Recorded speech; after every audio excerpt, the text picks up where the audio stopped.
জন্যই বলে মা মাই হয়।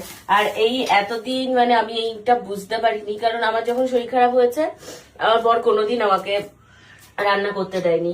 আর আমার সামান্য একটু পেটে ব্যথা করলেও হোক আর যাই হোক, আমাকে স্বর্ণ তখন আর রান্নাঘরে ঢুকতে দেয় না, বলে আমি করে নেব। মানে ও যদি কষ্ট করে বাড়ি ফেরে বিকাল 4টেই, ও আমায় বলে তুমি রেখে দাও, আমি 4টের সময় গিয়েই রান্না করে নেবো। এবং আমার মুখের সামনে খাবার দেওয়া থেকে শুরু করে যেরকম মা করে স্বর্ণ করে, মানে সেই অভাবটা আজকে আমি বুঝতে পারছি যে এতদিন যখন শরীর খারাপ হতো আমাকে মা মুখের সামনে খাবার দেওয়া থেকে শুরু করে সমস্ত কিছু করে দিত, আর স্বর্ণ করে দিত।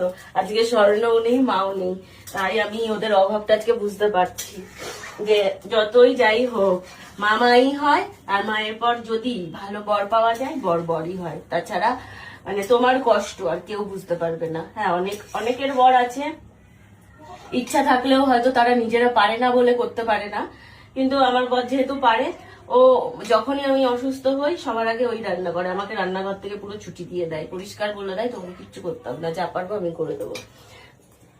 তো চলো আজকে এইটুকুনি রান্না করি, যা হবে এইটুকুনি। আর দিদিও বেরিয়ে যাবে, দিদিরও আজকে একটা কাজ পড়ে গেছে, তো যার জন্য আমি রান্না বান্না করে আপাতত রেডি করে দিই ওদেরকে।